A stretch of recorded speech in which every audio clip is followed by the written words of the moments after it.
O tema da palestra de hoje surgiu a partir de uma troca de mensagens com o eminente grão-mestre, quando ele justificou que atrasou a resposta porque estava num fuso horário bem diferente e mencionou que estava em Florença. E aí eu comentei para ele: essa é uma desculpa com muito estilo, né? Porque está em Florença, na terra natal de Dante. E aí eu não sei se para me punir, ele disse assim: tá bom, vamos programar uma apresentação sobre esse tema, Dante e a maçonaria. E daí, missão dada, eu vou procurar cumprir essa missão. Gostaria que o slide desse já se posicionasse. Bom, a formação de um cirurgião, uma analogia com a Divina Comédia de Dante. E depois disso, refletindo, a gente buscou esse tema. Coincidentemente, em 2023 foi feita uma publicação de um livro americano, Masonic Comedy, do Andy Albright, e agora em 2025 um brasileiro, o Wilton Lima, publicou A Divina Comédia e a Caminhada de um Maçom. Então, nós trouxemos aqui essa obra-prima e vamos apresentar para vocês alguns aspectos que se relacionam. Eu vou ter uma dificuldade de restringir alguns pontos que eu gostaria de comentar, mas a sessão não permite, e vou procurar enaltecer para o não-maçom a relevância e a importância da ordem, notadamente num momento como esse que nós vivemos. O eminente grão-mestre encampou essa ideia muito facilmente porque é um homem de letras, membro de várias academias, então acredito que quando se falou nisso, caiu muito bem para ele. E aí, logo depois da nossa conversa, ele me mandou essa imagem. Ele, aqui a Basílica da Santa Cruz, ele e o Dante, que é o neto dele. E aqui atrás, um monumento, uma estátua de Dante Alighieri, em Florença. A Divina Comédia é um clássico universal. Um clássico por quê? Porque ultrapassa a barreira do tempo. Ainda hoje nós estamos falando da Divina Comédia. Nós, o mundo todo ocidental. E é universal porque ele transpôs barreiras ideológicas, culturais, políticas, religiosas. Vejam que coincidência. Dante escreveu a Divina Comédia em 3 partes: o inferno, o purgatório e o paraíso. O paraíso tem 33 cânticos. O purgatório tem 33 cânticos. E o inferno tem 33 mais 1, 34, para formar 100, dando uma ideia de perfeição. A Divina Comédia é um enredo de uma jornada em que Dante é guiado por alguém. Dante Alighieri, ele de certo modo fez uma disruptura. Primeiro, escrevendo na língua pátria, no dialeto toscano, que depois veio a ser a base do italiano falado hoje, e não em latim, como era o costume da época. Dante Alighieri falou, ele sendo o protagonista da história, não evocou personalidades mitológicas, deuses gregos. Ele passou a ser o protagonista. E essa jornada fala basicamente, se a gente tivesse que usar um termo, seria o aperfeiçoamento. Isso se identifica muito com o que é a proposta da ordem maçônica. E a Divina Comédia começa numa floresta nebulosa em que Dante está perdido. Parece um pouco com o homem livre de bom costume quando se propõe a entrar na ordem. Dante encontrou inicialmente 3 feras, representando o leão, a violência, o leopardo, a luxúria, e o lobo, a astúcia. E essas feras impediam que Dante saísse desse lugar tenebroso em que ele estava perdido. Parece que nós temos também as feras que nos impedem. E aí, então, aparece a figura de Virgílio. Virgílio se apresenta como um guia e propõe a Dante uma jornada para ele sair desse ambiente que ele estava perdido. Essa jornada, obrigatoriamente, tinha que passar por 3 momentos: o inferno, o purgatório e o paraíso. Só que na porta do inferno existe um dizer: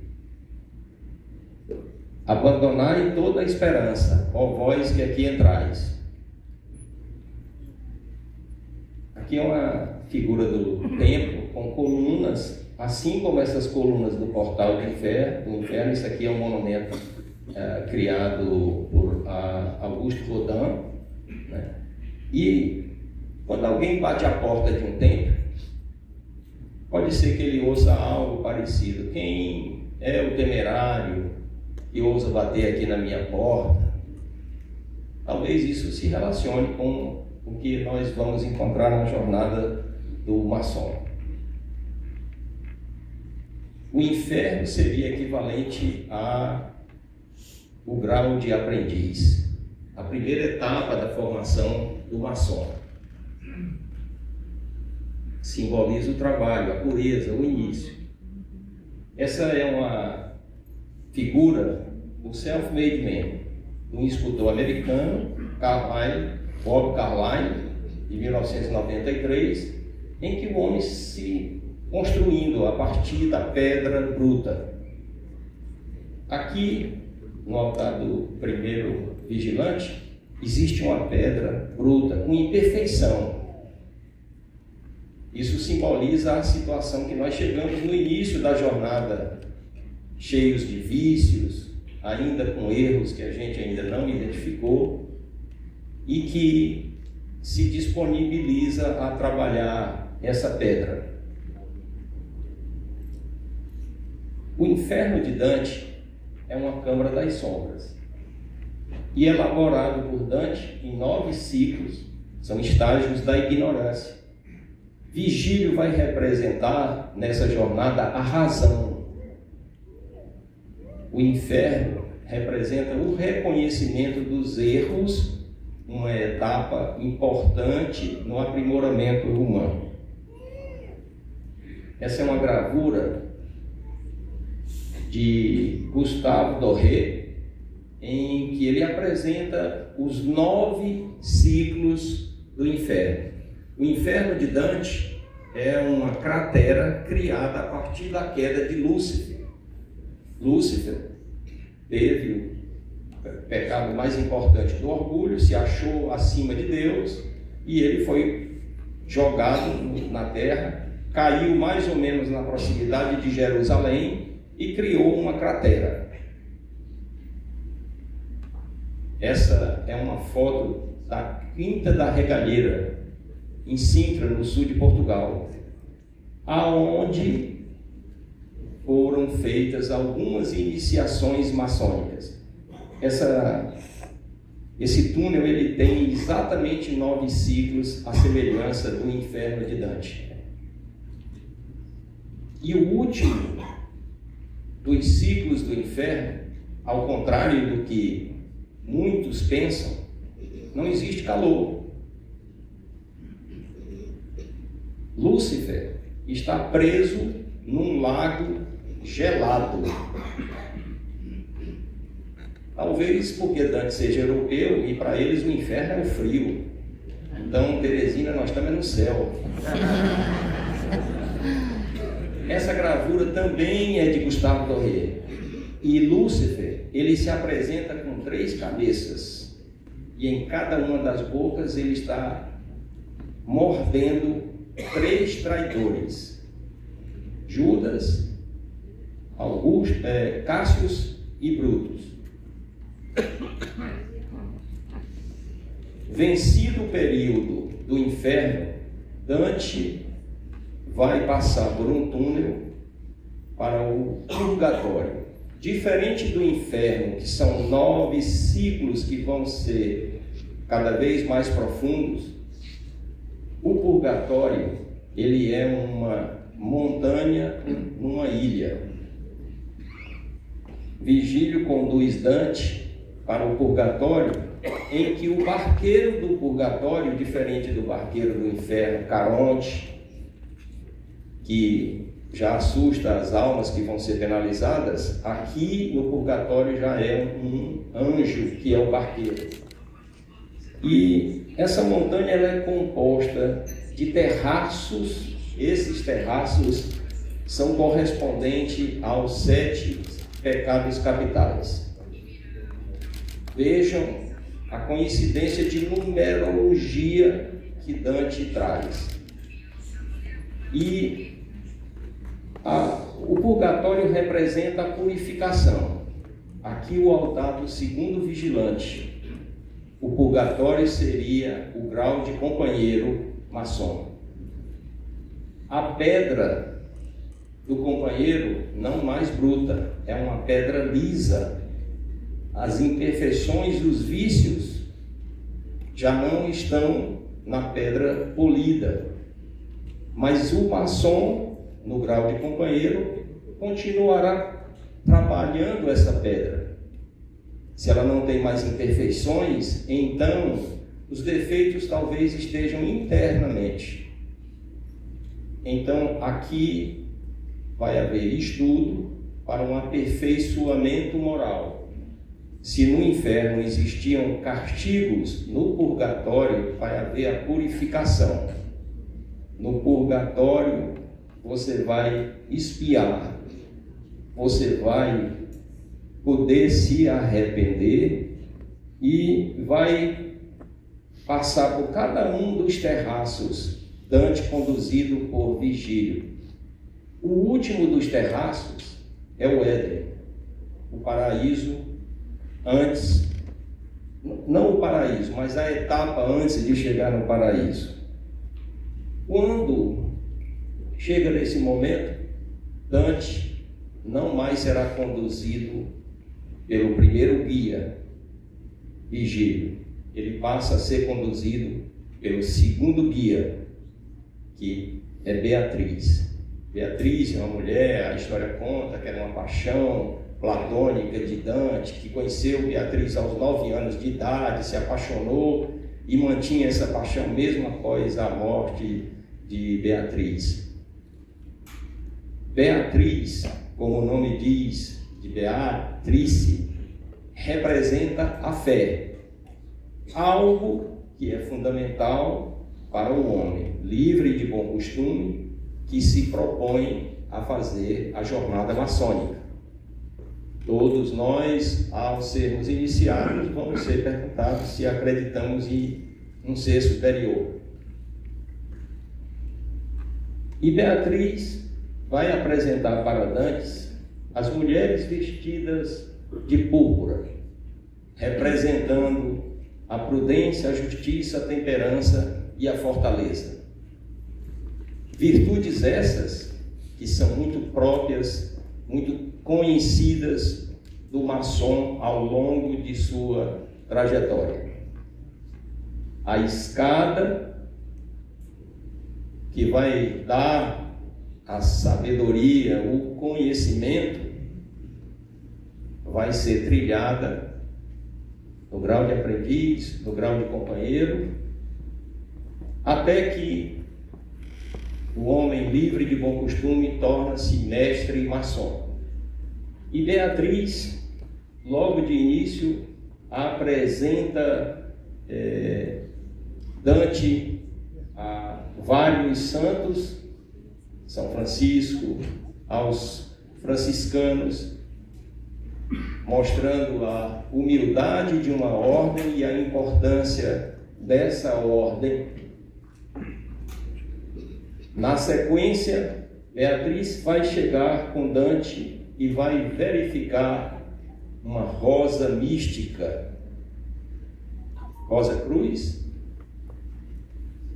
a rosa que o homem livre e de bom costume vai estar a contemplar num determinado momento da sua trajetória.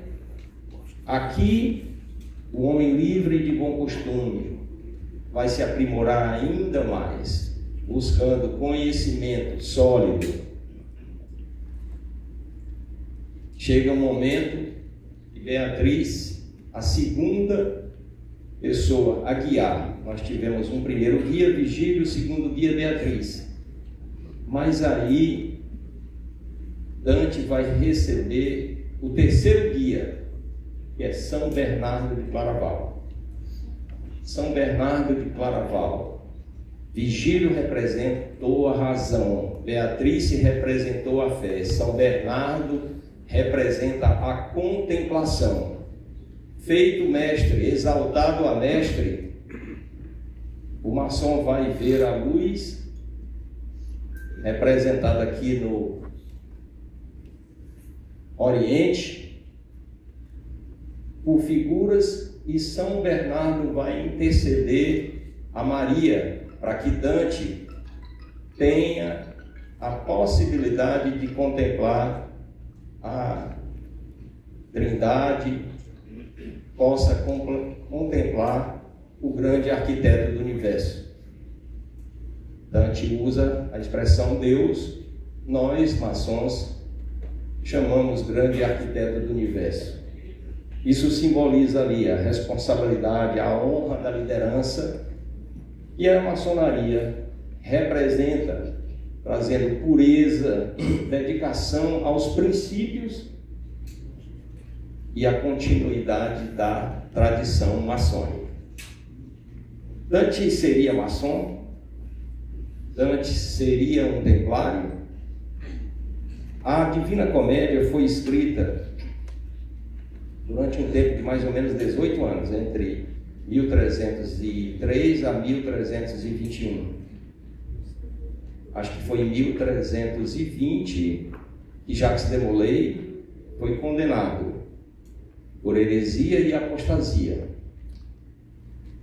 Coincidentemente, foi nessa época que a Divina Comédia começou a ser no italiano, para alcançar o maior número de pessoas, e não no latim, a ser divulgada na Europa.